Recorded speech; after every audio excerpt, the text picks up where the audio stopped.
Болат Назарбаев жансақтау бөлімінде жатыр. Тұңғыш президент Нұрсұлтан Назарбаевтың інісі Алматы орталық клиникалық ауруханасында ем қабылдауда.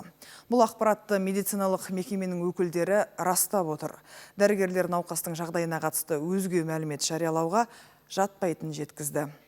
Жалпы бұған дейін бақ беттерінде Болат Әбішұлының жүрек талмасымен ауруханаға түскені туралы ақпараттар тараған еді. Бірақ танымал кәсіпкердің өзі құрған Салиқалы ұрпақ қоғамдық қоры бұл мәліметті жоққа шығарды. Айта кетейік, өткен жылы Болат Назарбаевтың ауыр дертке шалдығып, арбаға таңылғаны туралы ақпараттар әлеуметтік желіде де көп тараған болатын. Қазіргі уақытта науқас орталық клиникалық аурухананың жансақтау бөлімінде жатыр. Қолданыстағы заңнамаға сәйкес емделушінің жағдайына қатысты жеке ақпаратты туыстарының келісімінсіз жария етуге құқығымыз жоқ. Бұл мәселеге байланысты пікір білдіре алмаймыз.